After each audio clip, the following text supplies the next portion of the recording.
Dans cette nouvelle présentation, on va mettre en place un système de gestion de base de données relationnelle sous Linux. Alors notamment, on va utiliser notre serveur minimaliste Linux Debian 9.3 pour y installer MariaDB Server, qui est l'équivalent en fait, en réalité il s'agit du nouveau nom du serveur MySQL. Alors pourquoi installer MySQL ? Parce que c'est la base de ce que l'on appelle le service LAMP, L-A-M-P, constitué de Linux, Apache, MySQL et PHP. Donc dans le descriptif que je viens de prononcer, LAMP, ça veut dire que il va falloir s'assurer que nous disposons d'Apache, de MySQL, donc autrement dit de MariaDB, et de PHP. Donc dans la suite de cette présentation, on va voir comment on met en œuvre cet ensemble, et on va illustrer ce fonctionnement en installant une application bien connue qui s'appelle GLPI. Donc dans cette présentation, nous allons mettre en œuvre sur le serveur Linux qui nous sert de base le service SQL Server connu désormais sous le nom de MariaDB Server. Et pour faire cette installation, en fait, on va utiliser notre machine Linux qui va donc être serveur SQL, mais également serveur Apache pour du HTTP avec un interpréteur PHP. Et cet ensemble donc constituera ce qu'on appelle le serveur LAMP, Linux, Apache, MySQL, PHP. Alors pour démarrer, la bonne idée, déjà c'est de vérifier si notre machine a accès à Windows, parce qu'en fait à Internet, parce qu'on va devoir installer des applis au travers du réseau Internet. Donc première chose à faire, s'assurer que par exemple on ping un nom de domaine bien connu, voilà, donc là c'est le cas. Ensuite vérifier notre calage par rapport au dépôt internet, puisque on va chercher à installer des applications, donc apt update, ici ça se termine par la petite phrase qu'on va voir là désormais, all package are up to date, ça veut dire que tout est ok. Et maintenant on va donc vérifier si on a les prérequis pour fonctionner. Alors en fait, si je tape cette commande, je peux voir avec cette commande si j'ai des ports en écoute, ici là dans le centre de l'écran, qui permettent de voir si je suis connecté, enfin si j'ai un serveur web ou un serveur SQL de lancer, d'opérationnel, ce qui n'est pas le cas. Et je vais donc devoir installer cette totalité de produits SQL serveur, mais aussi serveur Apache et l'interpréteur PHP. Donc une petite astuce pour commencer cette présentation, c'est que si vous devez installer un serveur LAMP en partant de quasiment zéro, comme c'est le cas ici maintenant, je vous suggère d'installer l'interpréteur PHP-MyAdmin qui est fait de telle façon qu'il vérifie les prérequis, et s'il manque quelque chose, il va installer pratiquement la totalité de ce qui nous manque. Donc apt install le programme qui s'appelle PHP-MyAdmin, et alors ce programme, pendant que l'on va l'installer, vous voyez que dès que je l'installe, en fait, il y a un certain nombre de paquets qui vont être installés, notamment Apache, quelques librairies qui sont indispensables, comme celle-ci par exemple, et puis une partie ici de notre éditeur de système de base de données. Donc une partie du boulot sera fait. En fait, ce qui restera à faire, c'est d'installer le serveur SQL, parce qu'en réalité, on n'a pas pu voir le détail ici, ça va assez vite, mais tiens, on peut le voir dans le défilement ici. Il installe le client de base de données, non pas le serveur.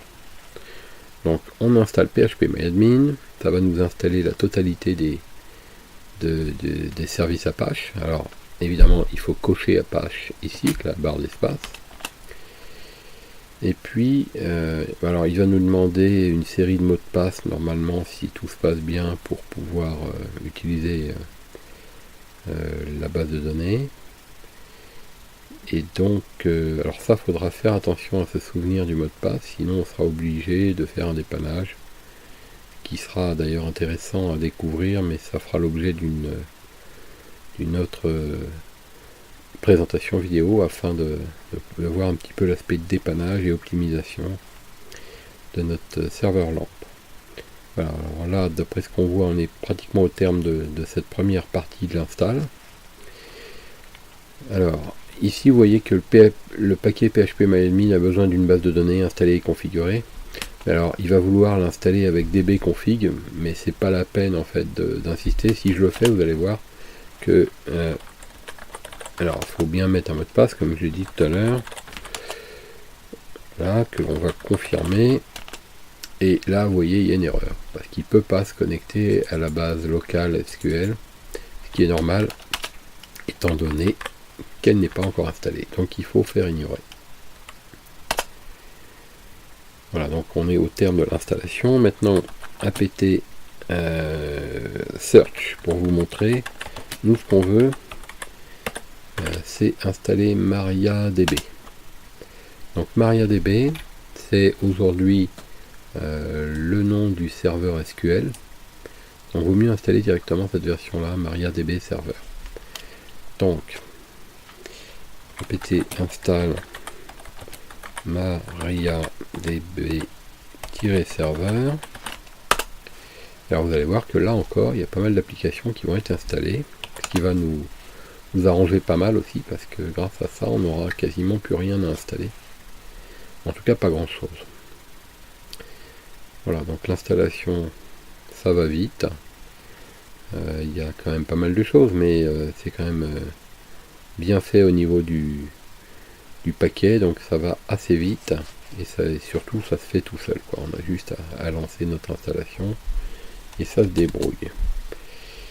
Voilà, on voit qu'il y a un petit temps d'arrêt et c'est terminé. Alors maintenant, on va refaire notre commande de tout à l'heure pour voir si on a notre serveur web et notre serveur de base de données. Donc ce qui est le cas, et donc on peut désormais poursuivre l'installation et le déploiement. Alors là, on pourrait penser qu'on a fini parce qu'on a notre serveur de base de données, et c'était le but en fait de cette présentation. Alors quelques rudiments, si je fais par exemple mysql-u root-p, p ça veut dire que je vais être soumis à un mot de passe. Et bien en fait, en faisant ça, vous voyez, on pense qu'on s'est connecté en affectant le mot de passe que je viens de taper. Mais en réalité, dans le procédé MariaDB, aujourd'hui, on se rendrait compte, si on poursuit les installations par exemple d'applications, que la plupart des procédures d'installation calquées sur l'ancien système MySQL vont échouer au moment de vouloir se connecter sur la base de données. Et en fait, c'est dû au système d'authentification du compte root en local qui diffère de ce que l'on avait l'habitude de faire avant. Du coup, il y a une opération à faire que l'on va faire maintenant pour pouvoir résoudre ce problème, en tout cas ne pas le rencontrer. Mais si on ne le fait pas, ça ne fonctionnera pas. Donc, alors voilà la solution. Une fois que vous êtes dans l'éditeur MySQL, il suffit de taper ça et d'invoquer en fait le paramétrage du plugin. Alors bon, l'histoire des majuscules minuscules n'est pas indispensable, c'est une question de lisibilité habituelle dans SQL. Alors vous voyez ici, ça concerne l'utilisateur root, mais ça aurait pu être tout à fait un autre utilisateur. Et donc là, on va mettre Unix underscore socket. Voilà. Alors, cette opération en fait va modifier le comportement du compte root quand il cherchera à se connecter sur l'éditeur SQL. Pour activer cette modification, il faut désormais taper cette commande, ne pas oublier le point virgule à la fin.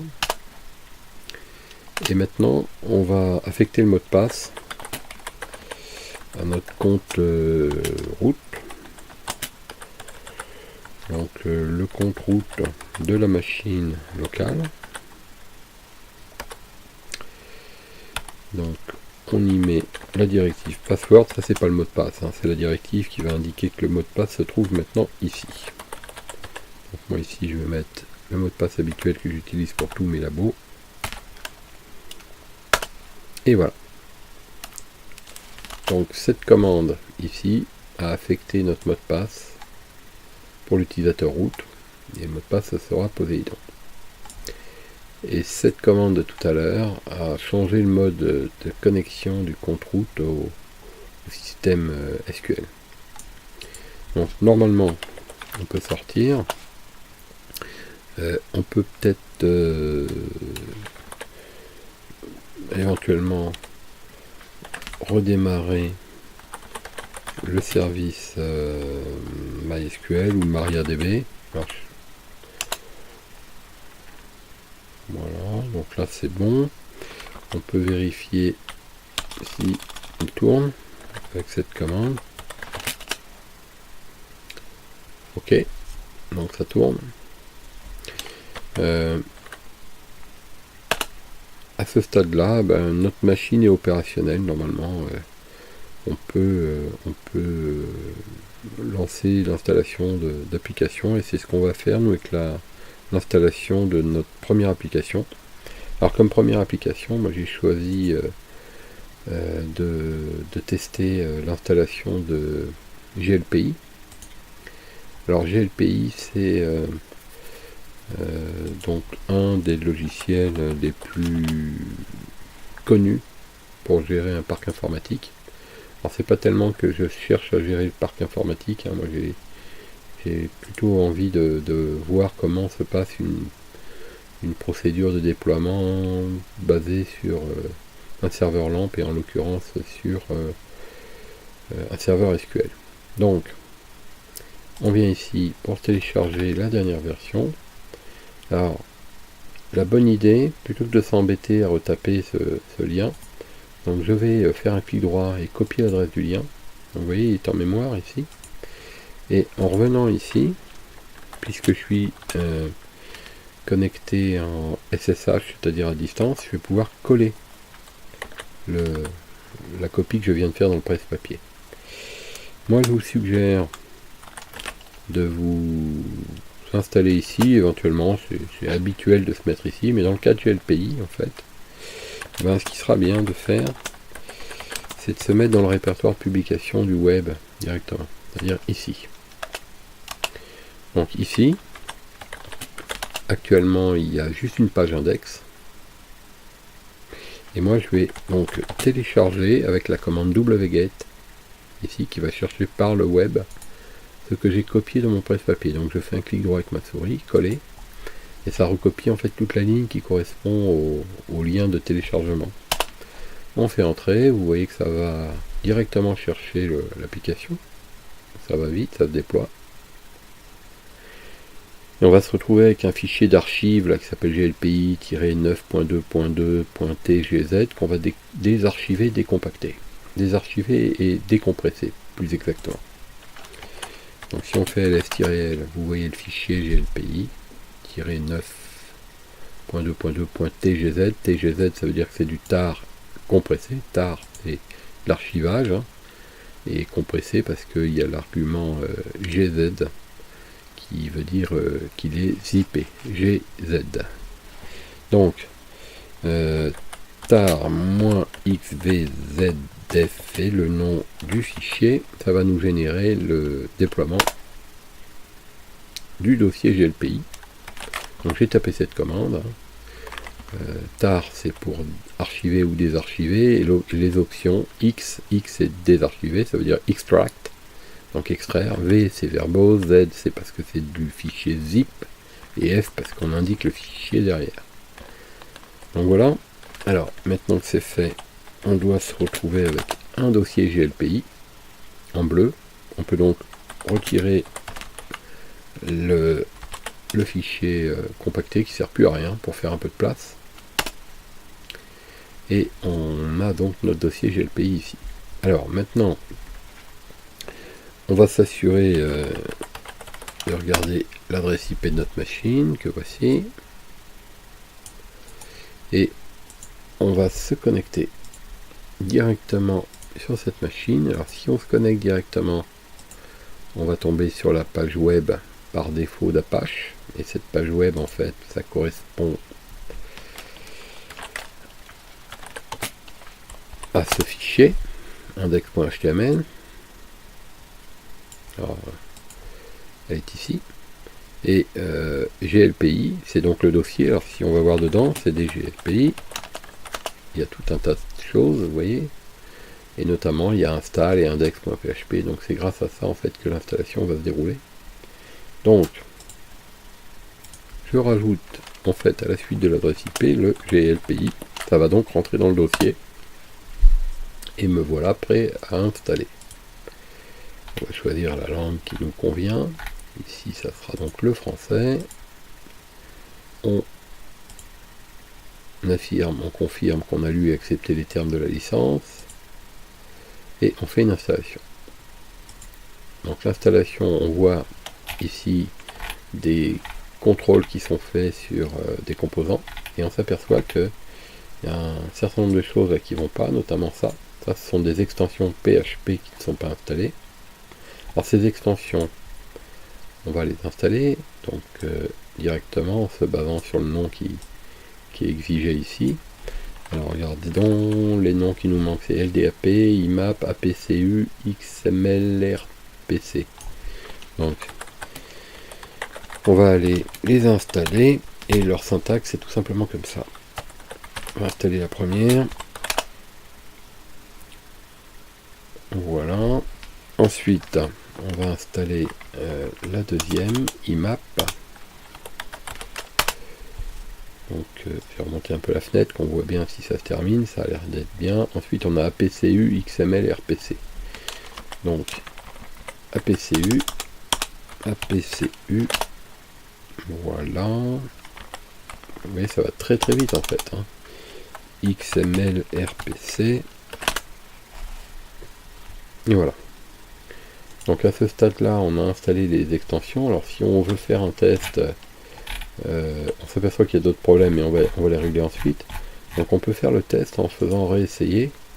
Et on voit ici qu'un certain nombre de choses sont vertes, mais tout le reste est resté au... Enfin, rien n'a changé, quoi, en fait. Donc pourquoi? C'est parce que, en fait, quand vous faites ça, vous avez intérêt à redémarrer Apache. Enfin, vous avez nécessairement besoin, en fait, de le redémarrer Apache. Donc ici, je redémarre Apache 2. Alors, je vous rappelle qu'on peut le faire soit comme ça ou soit comme ça. Hein. Systemctl... Start Apache 2. Donc les deux sont valables. Systemctl, j'ai oublié le T. Voilà, les deux sont valables. Et à ce moment-là, ici, on doit pouvoir ici réessayer et le test se produit. Donc voilà, on voit que les extensions là, donc il y avait pratiquement tout ça là qui n'était pas bon. C'est ok maintenant. Maintenant, le dossier n'a pas pu être créé dans var www html glpi config et pareil dans file parce qu'il n'y a pas assez de permissions. Donc ça c'est très simple. Donc c'est le dossier config. Donc on voit ici là. Et c'est le dossier file. On voit ici. Donc vous voyez ce dossier file. Il y a le droit d'écrire mais pas pour tout le monde. Et le dossier config c'est pareil. Donc moi je vous propose de résoudre le problème de manière suivante. On va donner permission maximum au dossier et à tout son contenu. Donc le tiret grand R veut dire récursif, veut dire que alors c'est hmod, j'ai fait une faute de frappe, attention. Donc 777, toutes les permissions à tout le monde, au dossier config à tout son contenu. Et pareil, donc le dossier file. Et puis deuxième astuce, c'est que on va donner à l'utilisateur www-data et au groupe la totalité des fichiers qui sont là et tout le contenu éventuel des dossiers également présents. Donc ça va changer en fait ces deux colonnes, mais sur la totalité. En donnant à www-data, on peut le voir ici. Alors pourquoi ce nom? Parce qu'en fait il s'agit du nom de l'utilisateur par défaut associé à Apache. Donc c'est le nom de l'utilisateur système Apache qui est le plus approprié pour piloter les sites web et notamment interagir avec SQL. Donc voilà, là je pense qu'on a bien corrigé le problème. On va redémarrer à nouveau Apache puisqu'il y a eu une modification. Puis on va revenir maintenant là-dessus, et tout en bas. Donc on va faire un retest en fait. Et ça devrait être correct. Alors, si on a ce message, ça veut dire qu'en fait ça fait soit trop longtemps ou soit il y a eu un changement en profondeur qui fait que il faut relancer. Donc du coup il va reprendre au début, mais ça va aller très vite, on n'a pas perdu le travail qu'on a fait néanmoins. Il va juste nous reposer les questions et on va pouvoir voir voilà, que normalement tout est correct, y compris les dossiers. Il y a néanmoins une petite information, mais ça c'est justement consécutif à ce qu'on vient de faire. On a déprotégé totalement l'intégralité, et du coup il nous dit que c'est une information, hein, c'est pas une panne, mais que l'accès est libre, quoi. Donc on continue, et maintenant on arrive à la deuxième étape, qui s'appelle étape 1 ici, mais qui en réalité est la deuxième, qui consiste à aller indiquer l'adresse où se trouve le serveur SQL. Alors pourquoi j'ai mis 127.0.0.1 qui est l'adresse locale? Parce qu'en fait je suis sur le serveur. Ici on voit bien que je suis en 192.168.1.33, c'est l'adresse de mon serveur. Et donc je reste sur le même serveur, puisque c'est ici que se trouve le serveur SQL. Quant à l'utilisateur, on a vu tout à l'heure dans l'instruction qu'on avait pu créer route et son mot de passe que j'ai mis ici qui doit être Poséidon. On fait continuer et il doit mettre un test et se connecter à la base de données. S'il réussit, c'est que c'est OK. On va donc créer une nouvelle base, on coche ici. On va lui donner le nom de GLPI. Alors avant de le faire, je vais vous montrer, avant de valider en fait, je vais me connecter sur le serveur, donc SQL, et je vais faire un show database. Je m'aperçois ici, donc en faisant cette instruction, je vois les bases de données. Et je vois un petit tableau dans lequel il y a une base qui s'appelle MySQL. Alors, ce qu'on devrait voir, nous, ensuite, c'est une base qui s'appelle GLPI. Dès lors qu'on aura fait continuer. Alors, on va voir ce que ça donne. Alors, pareil, hein, si on a attendu trop longtemps, rappelez-vous, on est obligé souvent de recommencer. Alors, je ne sais pas trop où j'en suis, je vais quand même regarder si ma base a été créée. Je vois qu'elle a été créée, oui. Donc, on peut considérer que l'opération est terminée. Donc, néanmoins, je vais recommencer, puisque j'ai été en fait un petit peu lent. Mais alors, si vous regardez bien, là, quand je me reconnecte sur GLPI, c'est plus la même page que tout à l'heure. Et en fait, l'installation est terminée parce que je vais pouvoir me connecter avec l'utilisateur GLPI. Et le mot de passe ici, c'est également GLPI en minuscule. Et vous allez voir qu'il se connecte. Donc, pas de problème, notre installation est terminée. Donc bon, après, on va pas aller à l'exploitation parce que ça ne nous intéresse pas, nous, d'aller au-delà. Mais notre serveur est opérationnel. Donc si on fait show database, donc on voit GLPI, si on se connecte en faisant comme ça sur la base GLPI, donc il nous dit que la base de données a été changée et on va pouvoir voir les tables, par exemple avec cette commande. Alors on va voir que normalement il y en a pas mal, hein. Donc je sais pas, on va pas tout voir, mais il y a beaucoup d'informations. Et en fait tout ça c'est ce qui constitue l'ensemble des fonctions archivées dans différentes tables de notre GLPI. Bon alors, à ce stade des opérations, notre serveur est opérationnel. On a réussi à installer en partant de quasiment zéro notre système GLPI. Et notre objectif qui était initialement prévu de voir comment constituer notre serveur SQL, couplé à Apache avec le PHP, ben en réalité, sans faire beaucoup d'efforts, tout s'est fait pratiquement tout seul. Maintenant, si vous voulez faire aussi simple et aussi efficace et aussi rapide, ben commencez par le commencement. C'est-à-dire, je vais vous rappeler juste la première étape que j'avais fait. Première étape d'installation, j'avais fait apt install php myadmin. Donc en faisant ça, il va me dire qu'il est déjà installé là maintenant, bien entendu. J'ai répondu oui à la question voulez-vous installer les composants additionnels. Puis ensuite j'ai fait mariadb serveur. Là aussi il va me dire que c'est déjà installé. Et ensuite j'ai déjà archivé GLPI, puis j'ai lancé la procédure. Quelques correctifs que nous avons fait, si vous vous souvenez bien, qui étaient apt, je sais plus exactement dans quel ordre on l'a fait, mais c'était quelque chose comme ça. Par exemple, on a ajouté les composants qui apparaissaient manquants. Donc on s'est simplement basé sur le texte avec les notifications qui étaient inscrites et puis on a complété par ce qui manquait. Voilà. Alors avant de conclure cette présentation, si vous vous souvenez bien, on vient de le redire, on a installé PHP myadmin et à quoi ça sert? Qu'est-ce qu'on va pouvoir faire nous avec PHP myadmin? Avec PHP myadmin, en fait, on va pouvoir administrer notre serveur SQL et donc tous ses composants en PHP. Et alors là, c'est très simple. Vous vous connectez dessus et au lieu de mettre GLPI, vous tapez PHP myadmin.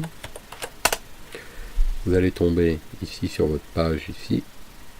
Vous connectez en tant que root avec le mot de passe que vous avez mis lors de l'installation et vous allez retrouver vos paramètres, des informations ici, des informations système de la doc,